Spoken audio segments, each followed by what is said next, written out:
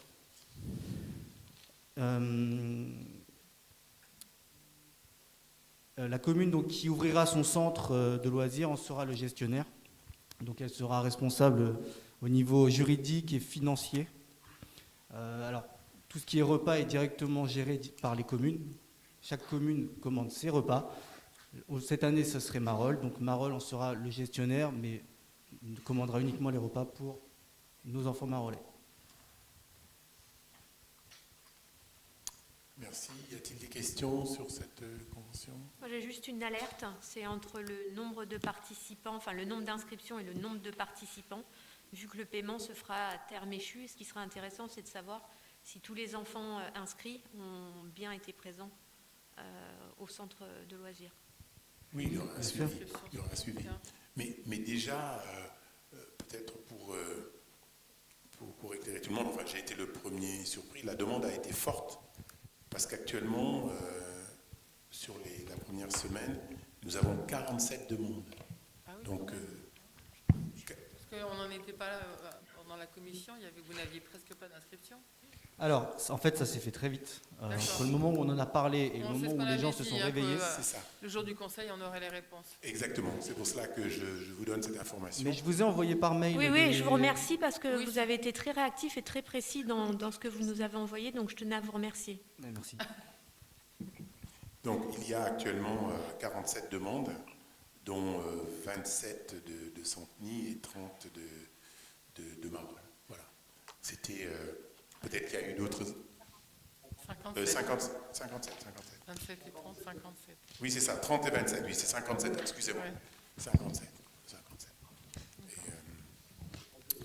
voilà. Qui vote contre cette convention? Qui s'abstient? Merci beaucoup. Alors, Anne, la mise à disposition... La mise à disposition d'intervenants extérieurs. Donc c'est la mise à disposition d'un agent communal au sein des écoles pour effectuer du multisport. Cet intervenant, c'est vrai qu'il est très très apprécié car il permet d'offrir un panel de sport aux enfants au sein de leur heure scolaire qui est très élargie. Donc c'est une convention qui est faite avec la DSDEN.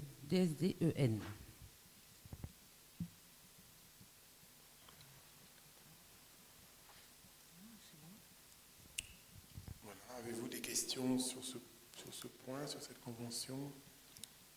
Ça va? Bon. Qui vote contre? Qui s'abstient? Merci beaucoup.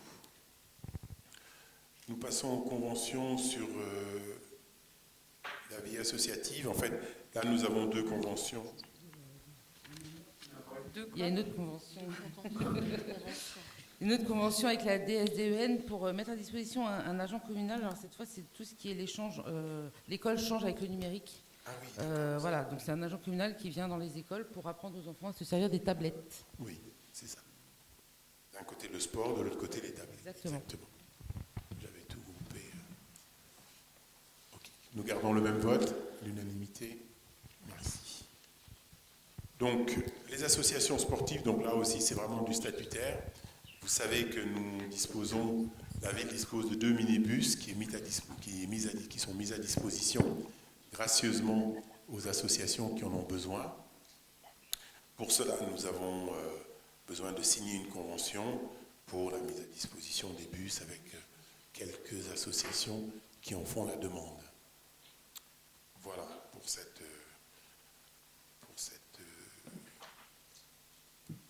Quelles sont les associations qui nécessitent le minibus, qui utilisent le minibus principalement? Bon, oui, on a... alors, il y a le foot qui l'utilise beaucoup. Pour faire quoi? Parce que c'est quand même limité en termes de place. Oui, On ne peut pas balader tout pour de suite. amener des équipes. Oui, mais alors il faut les amener en plusieurs fois. Il n'y a que 7 places dans un minibus, non?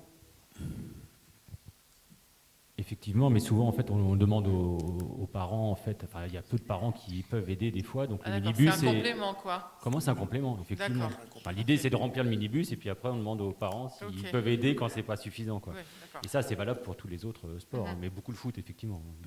Le hand l'a utilisé également, et j'ai souvent conduit le minibus quand je me déplaçais avec eux. Lorsqu'on allait jusqu'à 150 km, nous prenions le minibus, parce qu'étant donné notre subvention de l'époque, ça nous permettait d'économiser un peu d'argent, puisque quand on louait un grand bus, c'était à peu près 3 000 €. Donc là, c'était quand même une belle économie que de prendre ces deux minibus. Je crois que le judo l'utilise aussi de temps en temps. Qui d'autre à ma connaissance? Alors c'est toujours dans le sens d'un complément, parce qu'il y a toujours plus de monde dans ces associations. Hein. Pas forcément, ça dépend, parce qu'il y a des compétitions où ils sont pas beaucoup. Hein.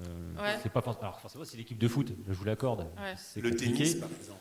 Si ça peut être si le tennis le demande, si le judo, c'est pas forcément, Oui. c'est pas forcément 20 gamins hein, qui vont Ah, à d'accord. la fois. hein. Ok. Ouais. Bon, après, pour tout vous dire, c'est pas demandé tous les week-ends. Les deux bus sont pas pris. Hein, c'est pas. Non, d'accord.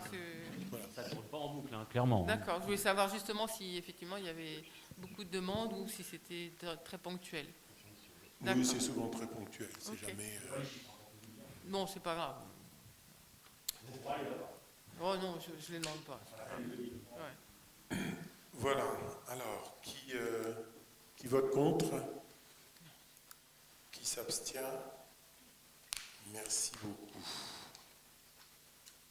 Dernier point, c'est la même chose.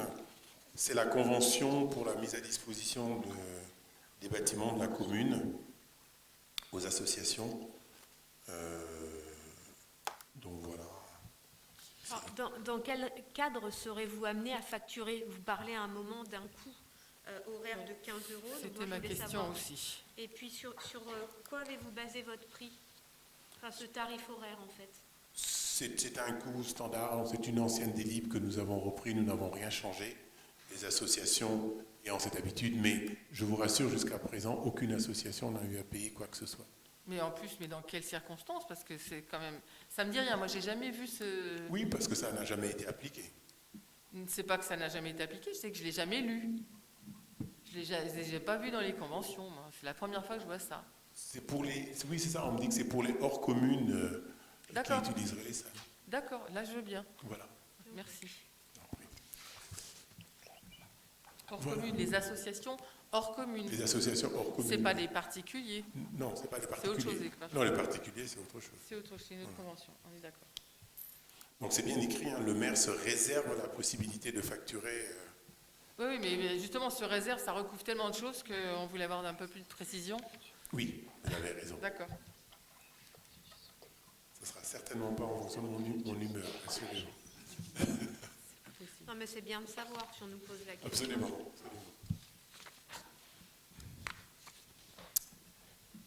Alors, qui vote contre? Qui s'abstient? Merci beaucoup. Je crois que nous en avons fini avec les points à l'ordre du jour.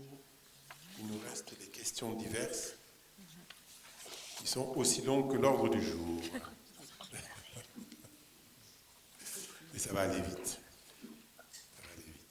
Alors, nous allons commencer par le plus court, par Marolles-Mon Village.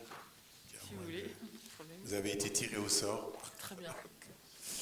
Alors, première question, le SAF a-t-il vendu la parcelle ouest à Val-Office? Ben, il n'a jamais été question que le SAF vende une parcelle à Val-Office. Ah bon? Vous voulez dire à Expansiel? Oui, allons-y. Vous jouez sur les mots, va l'office expansiel. Donc c'est expansiel. Alors, le SAF a vendu la parcelle ouest, est et le reste, enfin est et ouest, à expansiel le 31 mars 2021. Le quoi 31 mars 2000 31 mars 2021. D'accord. Ok. Combien a coûté je passe au point suivant. D'accord. Oui, c'est tout, c'est bon. Combien a coûté le développement de l'application Marolles-en-Brie? Alors, merci de me permettre de dire que l'application est désormais disponible, active. Donc, je ne sais pas si vous l'avez déjà téléchargée. Je pense qu'elle est très bien faite. Elle permettra de compléter l'information avec le Marolais, de faire savoir. Je pense que quand on a été responsable d'une association ou lorsqu'on a fait partie d'une association, on sait quelle est la difficulté de toucher les Marolais. Donc c'est avant tout donner cet outil à nos associations, à tout le monde, mais également à la commune, à la municipalité, bien entendu. Je vous l'ai sans doute déjà dit, mais lorsque nous avons hébergé les camions de tests Covid, c'était extrêmement difficile de toucher tout le monde, parce que c'était Facebook, vous savez très bien, c'est un vase clos, le site, n'en parlons pas, etc. Donc voilà, maintenant nous avons un outil qui nous permet de communiquer avec les tableaux numériques et d'avoir dans notre poche ce qu'il y a sur ces tableaux numériques. Alors, nous avons demandé un développement parce que pour avoir quelque chose de bien complet, ce développement nous a coûté 3 000 € une fois et après nous paierons 2 000 € 3 fois, donc 2 000 € pendant 3 ans. Et après, il y a toute la partie tierce maintenance applicative. Ça en fait partie. Ah bah c'est pas cher, parce que pour avoir travaillé dans de l'applicatif. C'est pas cher du tout, effectivement, vous avez entièrement raison. Et vous êtes passé par quelle société? Par Lumiplan. Ah. Comme les panneaux. Lumiplan. Lumiplan. D'accord. Comme les panneaux. En fait, oui, c'est vraiment la suite. Enfin, nous en avons parlé au moment de l'installation des panneaux. Je vous avais dit qu'ils viendraient après. Donc, il y a vraiment... Donc 3 000 et 2 fois 2 000, c'est ça? 3 fois 2 000. 3 fois 2 000. 3 fois 2 000. D'accord. Et en plus, c'est vrai que c'est une application qui est destinée à vivre. S'il arrivait que nous ayons besoin d'autre chose, nous pouvons le demander. Donc nous pouvons évoluer, faire évoluer et modifier les panneaux. Et là, nous avons constaté que sa mise en place a été relativement rapide et bien faite. Je me retourne vers l'équipe qui se cache derrière le... Voilà. La police municipale a-t-elle le droit d'intervenir sur Marolles à présent? Enfin, depuis la signature de la convention, oui. Donc, depuis le 1er avril. Oui, c'est ça. Pour faire suite au vandalisme, les jeux des tout-petits ont été démontés. Vont-ils être remontés? Si oui, où ça? Y a-t-il eu une enquête sur ces séries de vandalisme? Donc, je vais commencer par la fin. Il y a une plainte que j'ai été déposée à Voici. Donc, après, une fois que vous déposez plainte, la police suit l'affaire et je n'ai pas plus d'informations que ça. Les jeux ont été démontés parce que certains jeux avaient été cassés, étaient brinque-ballants. Donc, pour des raisons de sécurité, nous avons commencé par les enlever. Nous allons réfléchir sur là où nous allons les mettre. Nous pensons mettre davantage parce que les petits n'ont vraiment pas grand-chose. Maintenant, sur le lieu, nous avons l'endroit où se situent les jeux actuels. Nous avons d'autres possibilités, notamment à côté des jeux. Nous allons faire une concertation pour ça. Nous allons réunir les riverains pour leur demander pour qu'il n'y ait pas trop de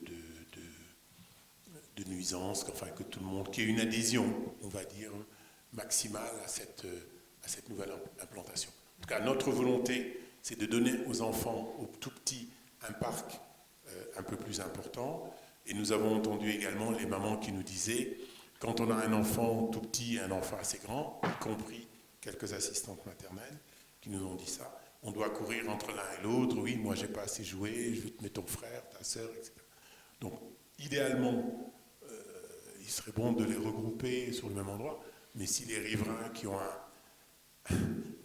passif assez lourd avec certains terrains municipaux ne veulent pas, je ne leur imposerai pas. Nous ne leur imposerons pas. Voilà, nous nous concerterons à ce niveau. Je ne sais pas si la réponse vous convient, mais c'est la nôtre. Combien de nouvelles caméras vont être installées? Le réseau actuel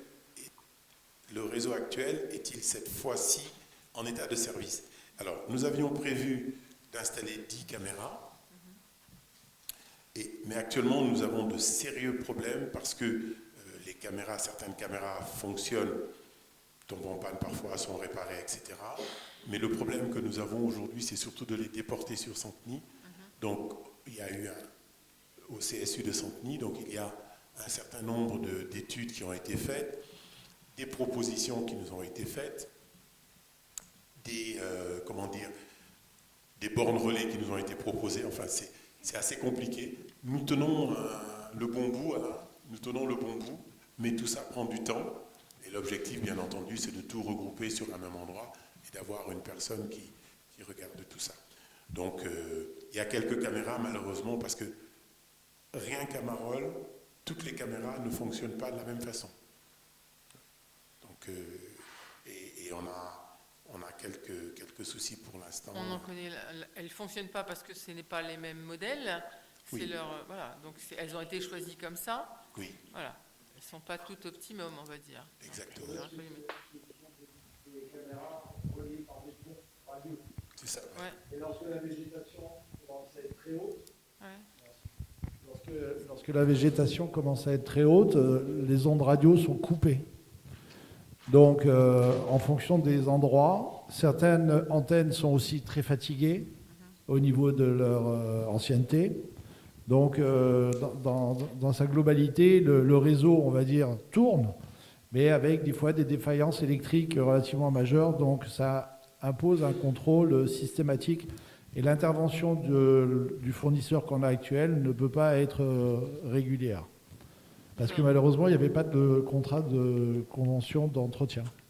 Il faudrait peut-être changer les caméras aussi.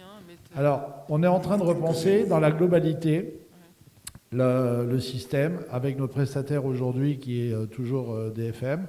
On est en train de faire un audit très complet pour arriver à essayer de trouver un juste équilibre par rapport déjà au plan finance et pour avoir des caméras reliées en filaire avec la fibre donc. Et le problème, c'est que ça demande beaucoup de travaux de génie civil et c'est une autre histoire. Si vous voulez, la solution qui avait été prise à l'époque, c'est une solution simple, parce que avec des ondes radio, ça marche. Mais quand ça commence à lâcher, il faut être constamment le nez sur l'écran de contrôle pour pouvoir savoir laquelle qui a décroché. On avance, mais c'est très difficile comme dossier. Oui, on vous passe également les caméras. Il y a des caméras chinois, je crois, avec lesquelles personne ne veut travailler. Donc, sinon, cela, on ne touche pas, on ne sait pas. Donc voilà, nous sommes obligés de faire avec et nous espérons y arriver prochainement. Alors, nous passons aux questions de Vivre Marolles. Non, pardon, j'ai oublié la dernière question, excusez-moi. Est-ce que l'achat des caméras piétons par la police municipale est mutualisé ou bien chaque commune équipe ses policiers?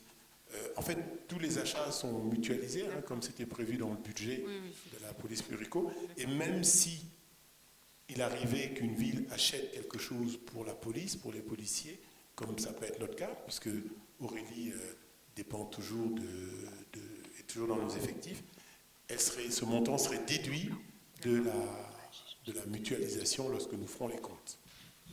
Okay. Voilà pour les questions de Marolles, mon village. Merci. Alors, pour Vivre Marolles, la police pluricommunale. Quels sont les effectifs à date de la police pluricommunale?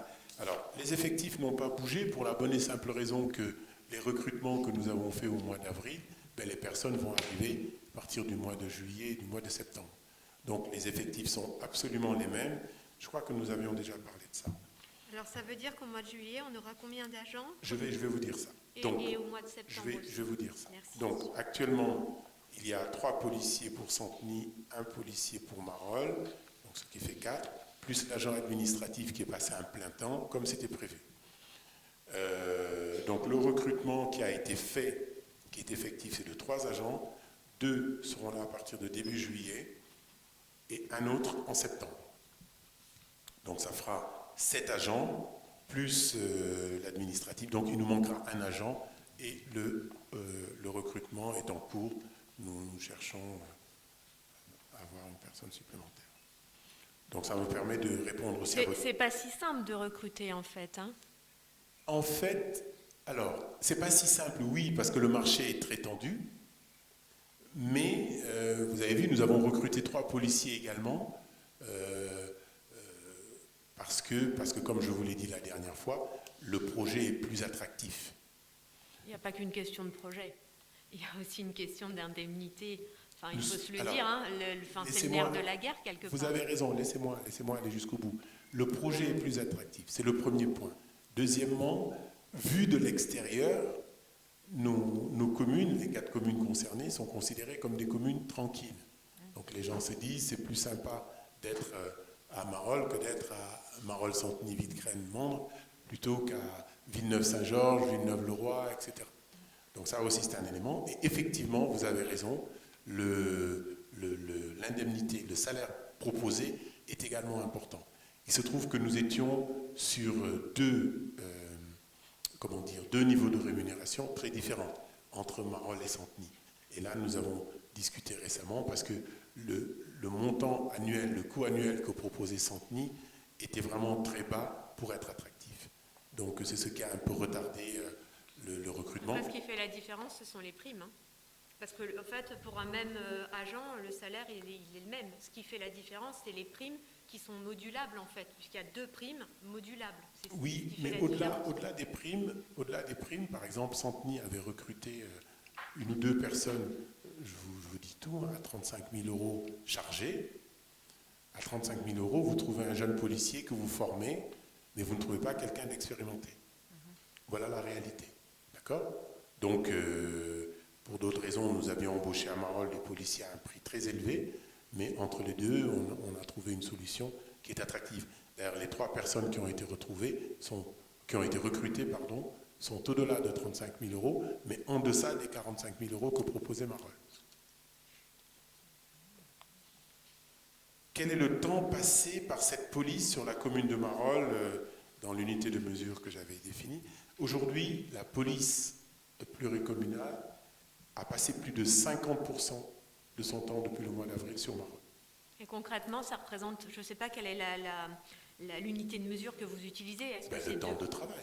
Ouais, enfin, est-ce que c'est de l'heure? En fait, je pense que ce que les Marolais veulent savoir, c'est le temps passé en heures, en minutes, voilà.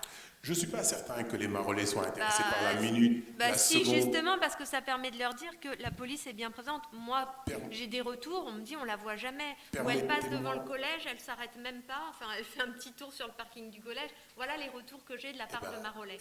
Vous allez être surpris si je vous dis d'abord que nous entendons l'inverse. Premièrement, on nous dit, et je crois que Madame Arbulot peut en témoigner parce que nous avons quelques messages de Monsieur Ngo, vous êtes en copie, qui nous dit il se passe ceci, cela, et il n'est pas rare que nous ayons des remerciements en disant vous êtes intervenu rapidement. Je ne dis pas que c'est toujours le cas, hein, non, mais c'est arrivé quelquefois. C'est arrivé quelquefois. Pas assez souvent à mon goût. Pas assez souvent également, et à mais son goût, surtout. il faut toujours laisser des marges de progression, comme on dit en ça, il y en management. a. Et alors, en plus, il y a eu 500 mains courantes depuis le mois d'avril. 500 mains courantes de Marolais. C'est énorme. 500 mains courantes, c'est énorme.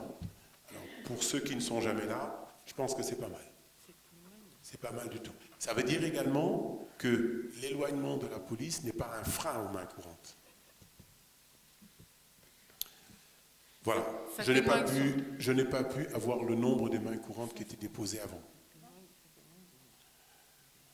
Ensuite, au bout de 3 mois, quel est le premier bilan? Comme je dis, le retour que nous en avons jusqu'à présent, nous avons des gens qui nous disent ça se passe bien, ils sont là, ils sont réactifs. Il y a des dames qui se sont fait poursuivre récemment, ils sont intervenus, ils n'étaient même pas encore en tenue, ils étaient sur le chemin d'aller sur leur travail, ils sont intervenus, bon, ils sont très présents. Vous avez par exemple sur le quartier à côté du terrain de foot, ils sont très très très contents parce que grâce à eux, il y a eu vraiment un travail de fait. Et aujourd'hui, les personnes qui habitent là nous disent on ne sait pas ce que vous leur avez fait, mais nous dormons. Ça fait 10 ans que l'on ne dort pas. Et là, voilà. Donc, il y a quand même des choses positives malgré l'effectif qui est fait. Je dois vous dire que nous avons eu une chance parce que, étant donné que Périgny vient simplement d'adopter la police municipale, Périgny a mis du temps à avoir les autorisations de la préfecture pour pouvoir accueillir la police municipale. Donc la police se contentait de passer à Périgny sans intervenir. Et la police pluricommunale avait compris qu'à Marolles, il y avait vraiment un travail à faire, parce que quelques personnes de Santeny venaient sévir sur Marolles. Donc ils ont beaucoup été présents sur Marolles par rapport au reste du temps. Voilà. Sur le plan administratif également, ils ont fait un travail formidable, là vraiment il faut le dire, parce que malheureusement, notre ancienne police pluricommunale n'avait pas fait un certain nombre de travail qu'il fallait faire. En préfecture, par exemple, les ASVP, nos deux ASVP, sont assermentés. Il fallait demander le transfert de leur assermentation sur Marolles et sur la police de Marolles. Ça n'a jamais été fait. Ça veut dire que les ASVP ne peuvent pas dresser de PV, alors que c'est leur rôle. Donc c'est la police pluricommunale qui dresse des PV parce que le travail administratif n'a pas été fait. Il y a également beaucoup d'autres choses qui ont été faites au niveau de la préfecture pour être en conformité avec la réglementation. Et enfin, sur le terrain, en plus de la présence, il y a une verbalisation. Nous avons énormément de demandes de mise en fourrière. Ils ont même été faire une mise en fourrière sur une rue privée, ce que nous avons réparé. Mais c'est pour vous dire qu'ils sont quand même relativement actifs. Il y a des voitures ventouses qui sont un peu partout à Marolles. Nous avons constaté, par exemple, qu'il y avait des gens qui habitaient, pour ne citer aucune rue, le nord, ils garaient leur voiture au sud, mais la voiture avait les pneus crevés, etc., etc. Donc, lorsqu'ils ont fait des demandes, ils se sont rendus compte que la personne habitait de l'autre côté. Donc, ces voitures ont été enlevées. Il en reste quelques-unes. Et ils sont habilités au port d'une arme létale ou toujours pas? Ah oui, oui. Oui. Alors, c'était fait, il manquait quelques petits papiers et je crois que là, ça va être régularisé. Mais comme Aurélie tourne avec quelqu'un d'autre, je veux dire, il y a non, pas mais c'est juste pour savoir, parce que ça aussi, ça fait partie de l'attractivité. Oui, ça c'est prévu. Sauf que les documents n'avaient pas été faits. Donc c'est M. Klossmann qui les a faits. Voilà. Ensuite, à quelle date sera effective la commission extracommunale? Alors là, je bats ma coulpe, tout est prêt, il nous reste à contacter quelques personnes et je pense que nous allons clôturer là en juillet, mais avec tous les problèmes qui nous sont tombés dessus, j'ai pas vraiment... Parce que vous n'êtes pas revenu vers nous, apparemment un membre de chaque liste doit siéger, enfin sera convié, comme vous n'êtes pas revenu vers nous. Un membre de chaque liste doit. Nous avons proposé qu'un membre de chaque liste siège. Il n'y a aucune obligation, ça a été une volonté. Mais c'est ce que vous aviez dit, je reprends vos termes. Ça a été dit, ce sera fait. J'ai juste pas eu le temps. Laissez-moi le mois de juillet. Le mois de juin a été assez horrible, avec les élections en plus. Et donc... je pose la question, si vous me dites juillet, je note juillet.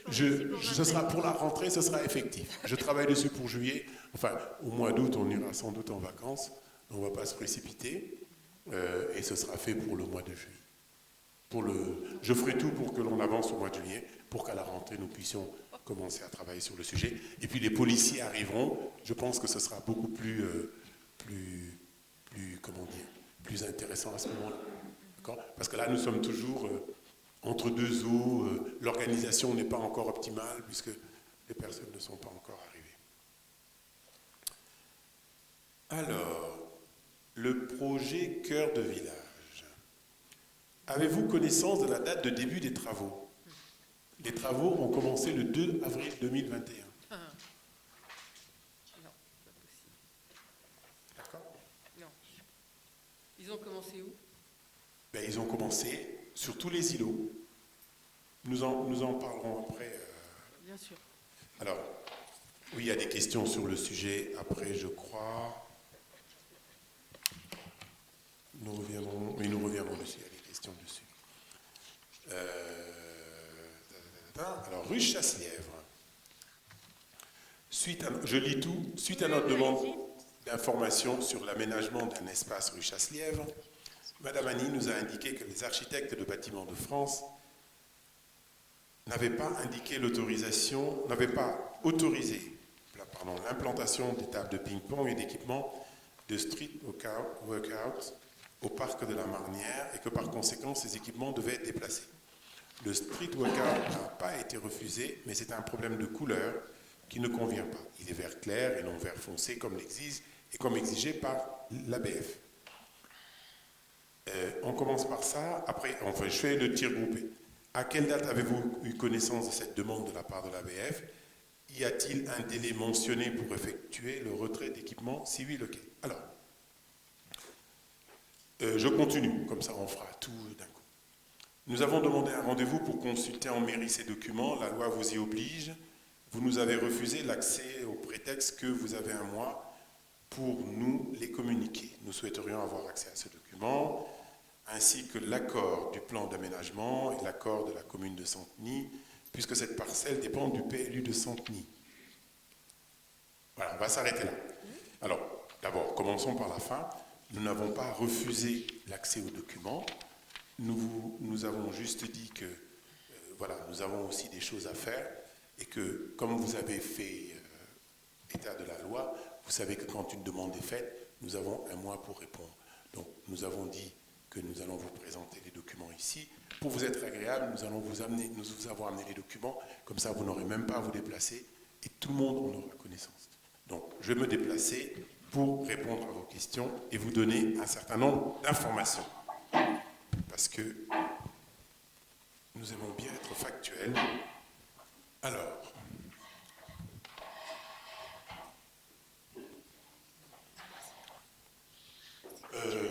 voilà.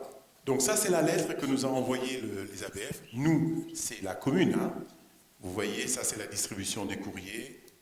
La lettre est arrivée le 18 décembre 2019. Tu veux dire le texte? Comme tu veux. Tout le monde voit bien? Je peux agrandir un peu. Oh, Alain. Alors, donc c'est l'architecte des bâtiments de France qui nous écrit. Lors d'une de mes tournées dans le département, j'ai pu constater que les travaux mis en place sur les prés du Réveillon devant l'église Saint-Julien et le prieuré, respectivement classés et inscrits aux monuments historiques, ne sont pas conformes à la déclaration préalable déposée en mai et juillet 2018 et ne sont pas conformes non plus à l'avis de l'ABF émis le 14 août 2018. En effet, non seulement les éléments ont été rajoutés, bancs, table de ping-pong, transformant cet espace en parc urbain au lieu du caractère rural qu'il avait. Mais la teinte du street workout et de son sol ne sont pas de teinte vert sombre, marron ou gris anthracite, mais vert clair et jaune. En plus, cet élément n'est pas placé dans la partie basse du terrain, comme demandé dans l'avis.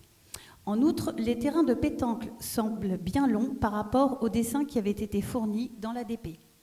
Et les 2 tables de ping-pong et bancs n'étaient pas au programme. Enfin, il avait été demandé qu'il n'y ait pas de grillage autour de ce terrain aux qualités paysagères indéniables et qui qualifie les vues directes des monuments historiques et dont il convient de préserver la présentation. Ils vous font donc déposer un dossier de régularisation pour information afin que les éléments mis en place soient recevables. Le grillage devra être déposé, quitte à créer un fossé avec la route de Brie. Les teintes seront revues pour les éléments de loisirs, c'est-à-dire que les tables de ping-pong, le sol et les barres horizontales du street workout seront peintes de teintes vert wagon, RAL 6007 ou 6009, brun ou gris anthracite pour être moins perceptible dans ce paysage naturel de la vallée du Réveillon. La dimension des terrains de pétanque réalisés sera fournie et comparée par rapport à la DP afin de statuer à la recevabilité de ces derniers. Je vous informe aussi que tous travaux de type modification des voies ou espaces publics en abord de monuments historiques, à l'exception des travaux d'entretien de réparation ordinaire ou des travaux imposés par la réglementation applicable en matière de sécurité, article R 421-25, font l'objet d'une déclaration préalable. Voilà, donc on peut être plus clair. D'autre part, lorsque nous sommes au mois d'août, nous avons pris rendez-vous, Madame Verrière, Madame Annie et moi-même, nous nous sommes déplacés à Vincennes pour rencontrer les architectes des bâtiments de France. Madame, le micro ne marche plus, ça va mieux. Madame Finaz et Madame Barry, qui ont été très surprises de notre démarche d'aller les voir, parce que les relations étaient très tendues. Nous sommes à peine assis, qui nous ont montré un dossier en disant voilà le bout de papier qu'on avait, rien n'a été respecté, etc., etc. Et en plus, il y avait pour projet d'y mettre le City Stade. Donc on leur a clairement dit que ce n'était pas notre intention et que donc elles nous ont signifié que cette lettre, ils n'ont jamais eu de réponse, il n'y a jamais eu de déclaration corrective qui a été faite, et que l'heure de régularisation, déclaration de régularisation, et que leur volonté est que l'on enlève, parce qu'elle s'y était rendue en plus, après ce courrier, elle était venue durant l'été, et qu'elles étaient très, très, très mécontentes vis-à-vis de la commune et que ça se passait très mal. Donc on leur a dit que d'abord nous étions venus les voir parce que c'était des partenaires et que nous souhaitions les associer à nos projets en début de projet et non pas en fin de projet comme c'était le cas jusqu'à aujourd'hui, ce qui a expliqué ces relations tendues. Donc elles nous ont dit effectivement, elles ne veulent pas de ces tables de ping-pong, elles ne veulent pas de ces street workouts. Et c'est à ce moment-là que nous leur avons dit que nous pensions plutôt les mettre rue Chasse-Lièvre, etc., etc. Voilà. Et donc ça, c'était le premier point. Ensuite, vous demandez Et donc, ils vous ont validé l'emplacement rue Chasse-Lièvre? Absolument. D'accord. Absolument. Alors, d'une part, nous en avons parlé avec Santeny parce que l'endroit où se situent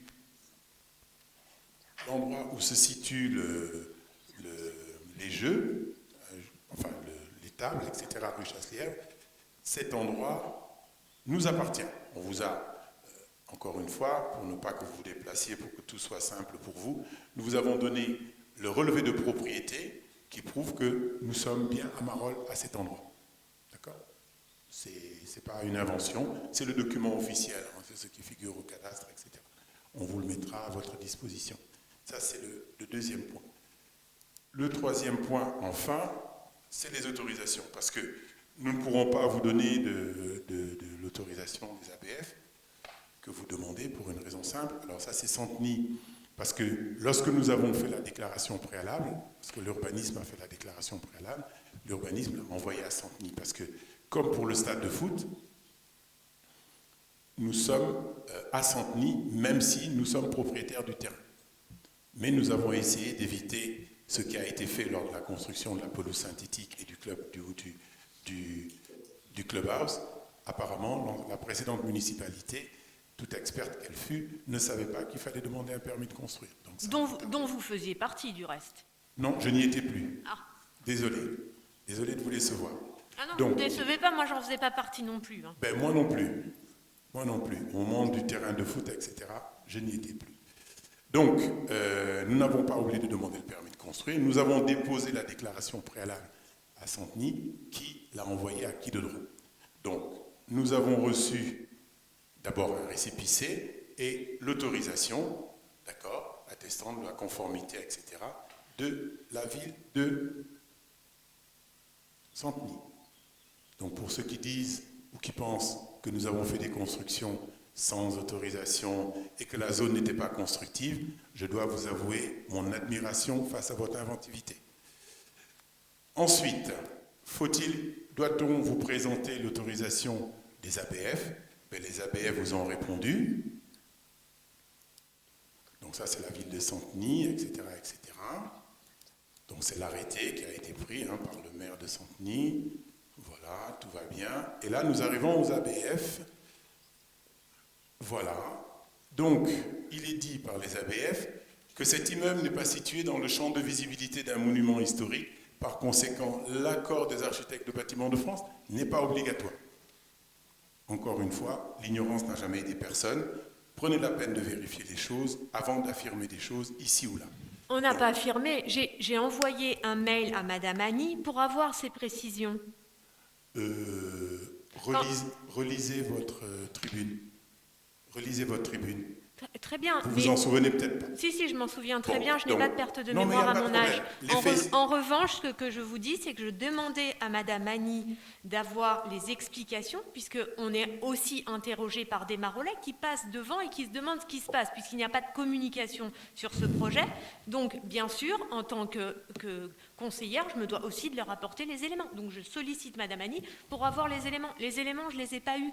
Quand je sollicite certains de vos élus, ils me répondent précisément, ils prennent le temps de le faire. Bon, ben là, je ne l'ai pas eu. Donc, c'est sûr que quand on n'a pas de réponse, ça laisse la place à... D'où mon admiration pour votre imagination. Voilà. Eh bien, Moi, écoutez, dans mes études de mathématiques, c'était interdit. Ça. Mais bon, vous le faites, tant mieux. En tout cas, voilà les éléments. Les éléments sont factuels. Vous, dans votre tribune, vous pourrez dire aux Marolais, si vous voulez qu'on publie un erratum, on peut le mettre, il est encore temps. Le journal n'est pas encore imprimé. Mais bon, pas de problème. De toute façon, on est habitué. Voilà. La déclaration préalable, etc., etc. Donc voilà pour la réponse que je voulais vous... Moi, je voudrais juste rajouter quelque chose, c'est qu'il me semble que vous m'avez envoyé des mails et je vous ai toujours répondu à vos mails. En l'occurrence, celui-là, vous m'avez répondu, vous ne m'avez apporté aucune explication. Je vous ai dit qu'il fallait précision. demander au service urbanisme, c'est ce que vous avez fait. Oui, mais on a refusé de nous donner ces documents-là. Non, On n'a pas on refusé, n'a pas on avait un délai on d'un vous a mois pour vous répondre. répondu dans les délais autorisés par la loi. Madame, quand on fait référence à la loi, permettez à votre interlocuteur de faire référence à la loi. Nous avons un mois. Vous nous avez écrit le 7 juin. Nous ne sommes pas encore le 7 juillet. Nous sommes dans les temps. Moi, donc ne nous dites pas que nous avons refusé. Nous allons vous les donner. J'ai écrit le 26 mai à Madame Annie en lui demandant des précisions. Nous sommes le combien aujourd'hui pour les documents? Et vous voyez, les documents, vous pouvez venir les voir, mais je vous les amène. Pour vous être agréable. C'est très bien, mais si vous voulez, s'il y avait davantage de concertation d'une part et d'autre part, si on avait une réponse, bah, du coup, ça serait bien plus clair pour tout le monde et ça éviterait en effet de perdre du temps à rebalayer des documents, etc. Parce qu'on est en capacité de les lire par nous-mêmes, ces documents. Hein. J'en suis certain. Mais s'il y avait aussi... en fait, on va dire qu'on prend du temps pour voir jusqu'où va votre imagination. Alors, quel est le coût? Oui. Effectivement, vous dites que vous n'êtes pas au courant de ce projet, mais en fait, ce projet, il faisait partie de notre programme de campagne électorale, en fait. On ne l'a jamais caché. Je peux vous le dire, on a fait des documents et on avait bien dit qu'on créerait On aménagerait un espace pour les jeunes hors des zones d'habitation. Et c'est ce qu'on a fait, en fait. On est raccord avec notre programme électoral. Certainement. Et on a communiqué dessus. Certainement. Non, vous n'avez pas communiqué puisque les Marolais nous ont posé la question et je pense qu'ils vous l'ont posé aussi. Ils l'ont peut-être posé également à la liste de Madame Arbulot. Voilà. Donc quand on voit une dalle s'installer, certains se posent la question. Et comme il y a le sujet de l'ère des petits, etc., certains se posent la question. Il n'y avait aucun affichage, aucun panneau d'information. J'y suis passée à plusieurs reprises. Et il est tout à fait normal de se poser la question quand on est Marolais. C'est vrai. Et à ce moment-là, je vous ai dit effectivement qu'on déplaçait les tables de ping-pong et qu'on mettait une aire de pique-nique. Oui, et je vous ai répondu. Oui, mais moi, je vous ai posé une autre question à laquelle je n'ai pas eu de réponse. C'était une question technique et je ne suis pas agent de la mairie. J'entends, mais là, c'était des documents, en fait. Hein. Mais les documents, nous avions un mois pour vous les donner. C'est les services de la mairie qui doivent vous donner des documents, c'est pas moi. Moi, je suis juste élue. Je peux juste répondre à vos questions avec les informations que j'ai et que je possède. Quel est le coût de cette installation? Alors, cette installation mobilier et emménagement coûte 44 000 € et c'était prévu dans notre budget d'investissement. Y a-t-il eu une concertation avec les jeunes quant au choix du matériel installé? Alors, nous avons, durant la campagne, comme Mme Annie vous l'a dit, rencontré des jeunes qui nous ont dit ne pas avoir de place à Marolles quand ils vont au centre commercial. Alors, je ne parle pas forcément des jeunes qui font des dégradations, hein, c'était un peu tous les jeunes. Quand ils vont au centre commercial, bon, tout le monde est un peu gêné. Quand ils vont souvent sur les escaliers du tennis, on se plaint aussi. Quand ils vont au jeu le soir, tout le monde se plaint. Donc, c'est comme ça que nous est venue l'idée de créer cette place. Mais, vous savez qu'il est illégal de dédier une place à une catégorie. Je ne peux pas dire que c'est une place pour les jeunes. L'autre soir, je suis passé, il y avait 4 dames qui étaient sur la table, qui dînaient. Donc c'est une place qui appartient à tout le monde. Les jeunes y vont aussi, tout le monde y va. Et aujourd'hui, nous avons des retours. Les gens nous disent c'est vraiment super, c'est calme quand on y est, c'est tranquille et on ne gêne personne. Et les jeunes, effectivement, qui se mettaient le soir à la place au Gras, pour ceux qui connaissent cette place, il y a une caisse de résonance, quand vous mettez de la musique, ça fait du bruit.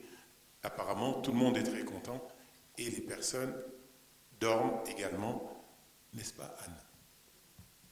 Et je voudrais juste rajouter quelque chose, comme vous l'a dit Monsieur le maire, c'était inscrit au budget. Donc le budget, vous l'avez eu comme tout le monde, vous avez posé des questions et je vous avais répondu à ce moment-là. Vous auriez dû nous demander plus de détails dans ces cas-là.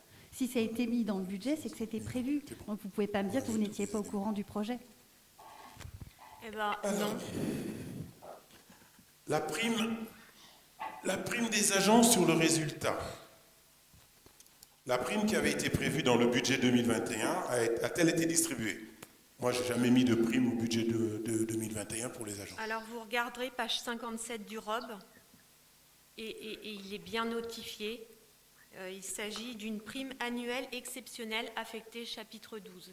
Oui, mais on dit qu'on le fera. Mais dans le budget, vous parlez du budget, vous ne parlez pas du ROB. Le ROB, c'est la tendance que le budget va avoir. Ok ? Dans le budget, il n'y a pas de prime. Il n'y a pas eu de prime exceptionnelle. J'ai dit, effectivement, j'ai promis aux salariés, aux agents, pardon, lorsque ce sera possible, nous ferons cela. Je n'ai pas pu donner cette prime pour une raison très simple, parce que l'héritage était trop lourd.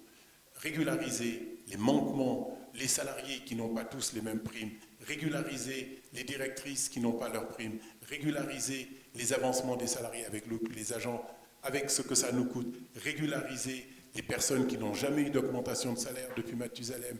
Il fallait faire tout ça. Et en plus, les deltas de salaire, parce que c'est facile de dire que les salaires ont augmenté de 200 000 euros, mais quand on prend des agents, des ASVP au mois de septembre, moi, dans mon budget 2021, j'ai 9 mois de salaire en plus. Alors, il ne faut rien connaître au budget pour dire le budget a augmenté de 200 000 euros. C'est vous qui avez décidé de prendre des ASVP.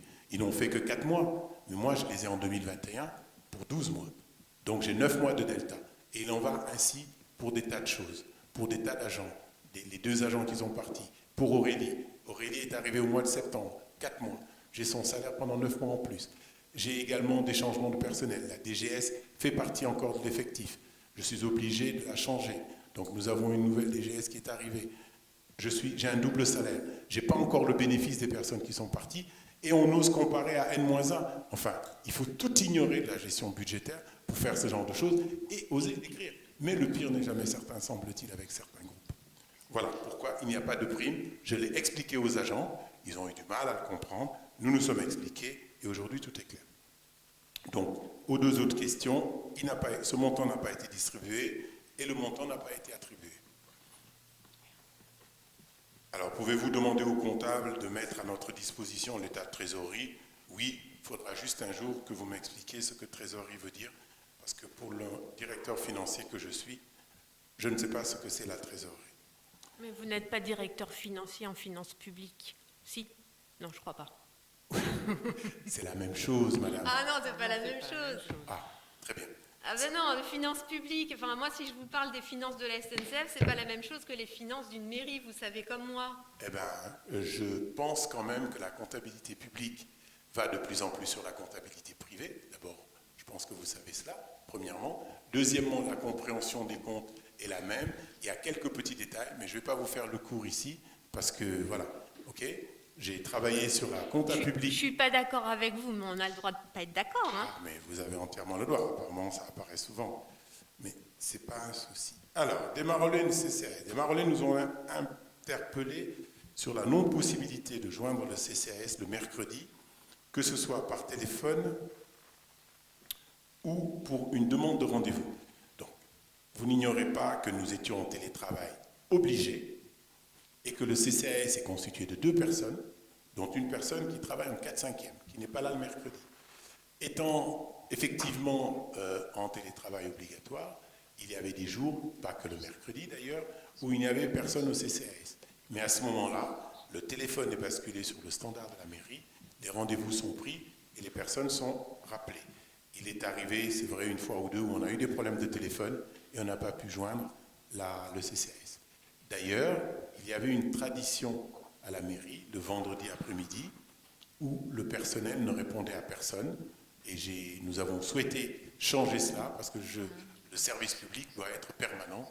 Donc il y a maintenant au niveau de chaque service une permanence pour répondre aux Marolais tous les jours tous les jours de travail, du lundi au samedi.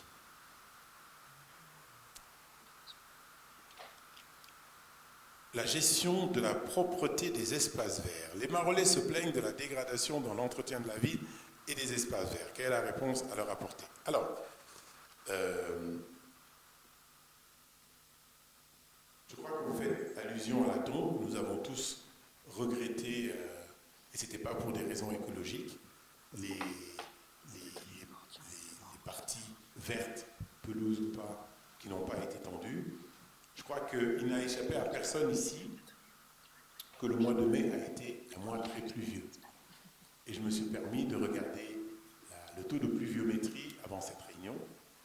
Le mois de mai 2021 a été le 11e mois le plus pluvieux depuis 1959 que la météo existe. Ça a été un mois hyper pluvieux.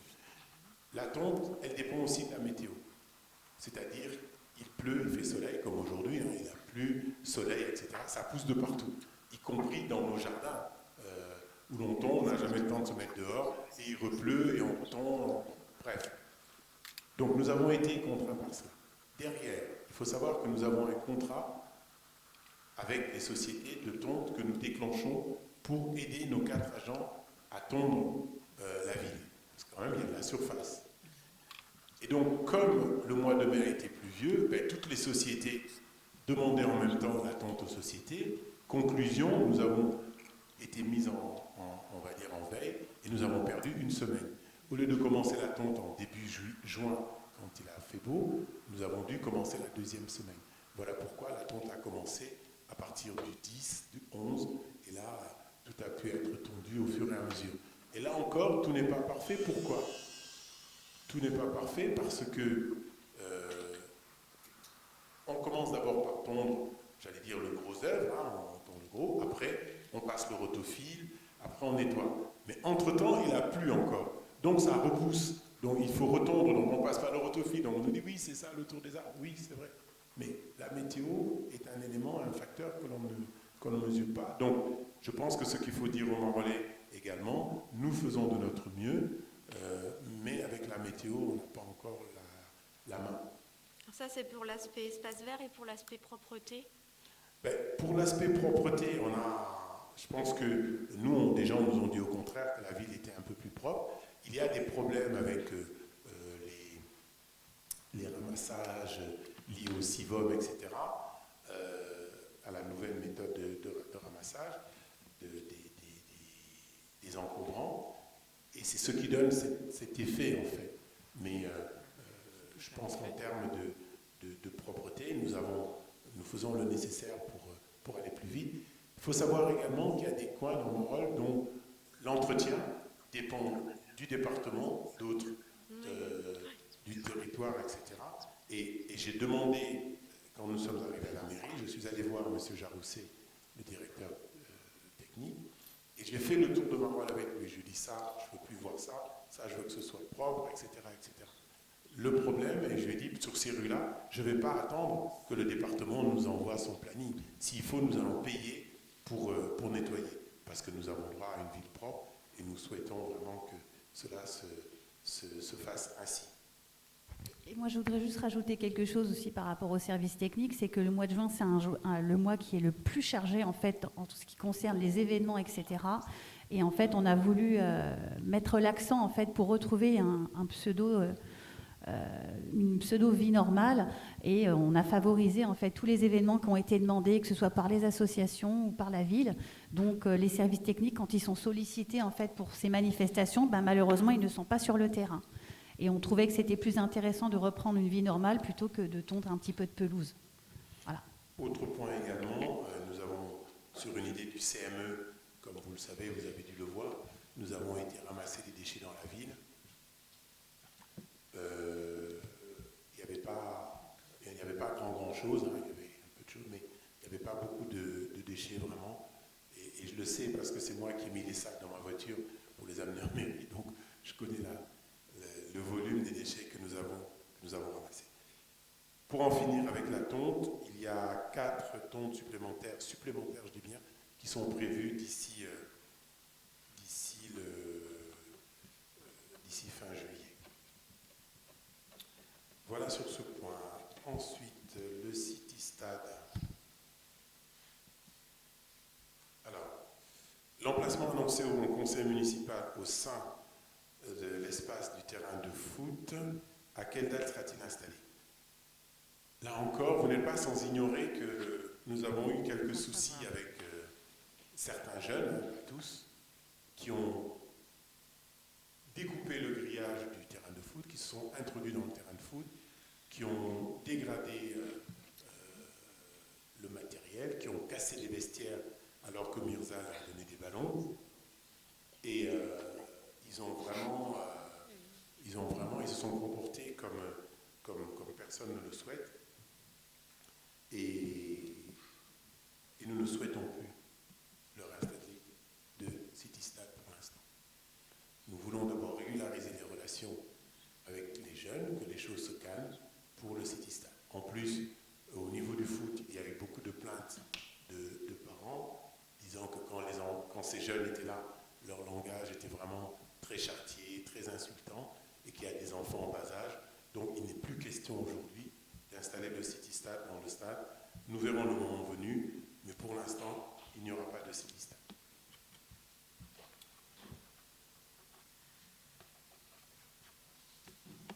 L'aire de jeu des enfants, nous en avons parlé. J'ai un peu répondu tout à l'heure. Donc j'ai répondu, je crois, lorsque je parlais de l'aire de jeu. Est-ce qu'il est prévu une concertation avec les riverains? Oui, bien sûr, avec les parents, oui aussi, puisque je vous en ai parlé. Alors vous dites, est-ce qu'il est prévu une concertation avec les responsables de la MAM, la maison d'assistance maternelle? Il n'y a pas de MAM à Marolles.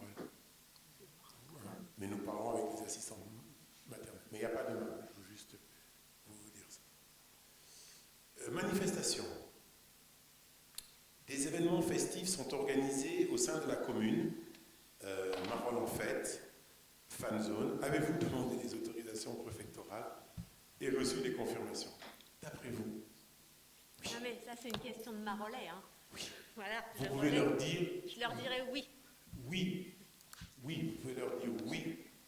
Hein, parce qu'on est irresponsable mais on se soigne. Ben, je leur dirai ça. Ils sont très contents. Vous leur dites absolument, absolument. Je crois qu'ils ne m'ont pas attendu pour l'écrire pour certains. Donc, nous avons demandé les autorisations préfectorales. Je les ai même ici à votre disposition. Alors, nous pourrons vous fournir les autorisations pour le Marolles en fête. La fan zone est organisée par le foot. Donc, vous devrez demander au foot les autorisations. Nous avons vérifié, ils ont bien les autorisations. Mais demandez au foot. En revanche, une association loi 1901 ne doit de compte qu'à ses adhérents. Donc, demandez-leur. Je suppose qu'ils se couvrent en cas de souci. Non, ils n'attendent pas des soucis, ils se conforment à la règle. Et nous ne les aurons pas assistés logistiquement s'ils n'étaient pas en règle, tout simplement. Si nous veillons à être en règle, nous n'allons pas assister une association qui n'est pas en règle. Enfin, ça me paraît frapper des points de bon sens. Ouais, si vous l'assistez, c'est que vous avez eu accès aux documents. Oui, c'est ce que je vous ai dit. Nous avons vérifié qu'ils sont en règle, absolument. Et je dois vous dire, pour y être allé hier soir, que ça a un succès franc auprès des jeunes. Et ça se passe absolument très bien. Et on a de bons retours et de bonnes expressions de cohésion lors des matchs de l'équipe de foot. Dernier petit document que je voulais vous montrer, j'espère que je les ai. Je les ai ici.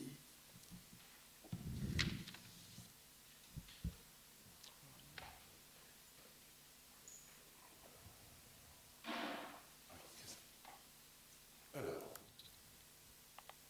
donc, je vous parlais tout à l'heure des travaux qui avaient commencé sur le centre ancien. Donc, je rappelle, comme chacun sait, que la démolition fait partie des travaux. Donc la démolition devait commencer avant le 11 avril. C'est écrit sur les documents, d'ailleurs ça a été repris, je crois, par Mme Arbulo.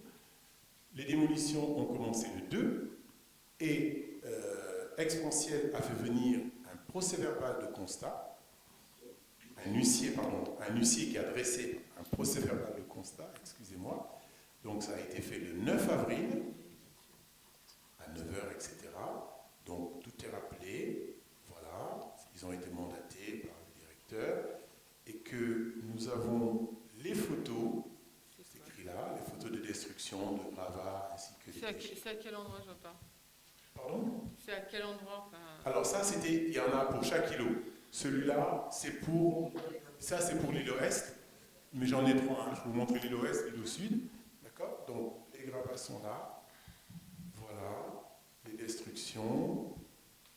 OK. Les photos. Tout a été constaté par huissier en date du 9 avril. Voilà. Alors c'est étonnant parce que vous avez reçu 2 autres constats d'huissiers qui ont constaté qu'il n'y avait pas de démolition. Je suis assez étonnée. Ben, écoutez, moi ouais.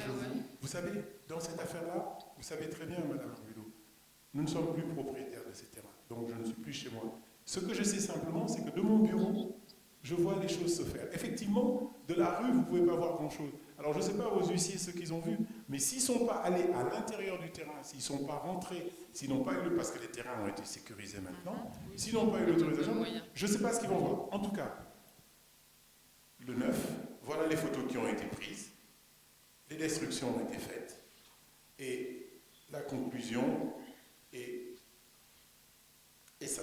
Voilà. D'accord? De tout ce qui est dessus, j'ai fait et rédigé le présent procès-verbal de constat. Voilà. Vous avez le coup. Vous voulez voir l'îlot Ouest, l'îlot Sud? Je peux vous les montrer. Je les tiens à votre disposition. Donc à partir de là, alors, comment dire qu'on n'a pas fait des travaux et que le permis était caduc, etc. Ok, la parole est libre. Mais nous avons ce qu'il faut. Je demande à Expansiel, tout est en ordre, tout est fait, dans les temps, dans les délais, les permis ne sont pas caducs. Donc nous ferons un document demain sur le site de la mairie pour dire que tout cela est quand même des interprétations, pour ne pas dire des affabulations, et que nous sommes en règle. Après, si nous allons devant les tribunaux, nous continuerons. Les affabulations sur un constat d'huissier, c'est difficile quand même. Mais nous avons un constat d'huissier, madame. Oui, vous avez un constat et j'en ai un autre. Ah oui, il n'y a pas de problème. Mais je pense que votre constat d'huissier, il est du 18. Du 28. Du 28, c'est encore mieux. Avril. Du 28 avril. Celui-là, il est du 9 avril. Oui, je suis assez étonnée. Ben oui, parce que là aussi, on se soigne, on essaye de faire les choses dans la bonne forme. Oui, donc voilà. Donc je pense que c'est pas très courtois d'affoler tout le monde. Il y a des Marolais qui ont acheté des maisons, qui ont besoin de voir ça. Et c'est pour cela que je me suis permis de montrer ces documents pour que tout le monde soit au courant. Parce que la politique de Marolles ne se déroule pas dans Facebook ou dans je ne sais quelle chose, dans quelle déclaration. La politique de Marolles se déroule ici, au conseil municipal. C'est ici que nous prenons les décisions. Et c'est pour cela que je souhaite que les Marolais voient ces documents.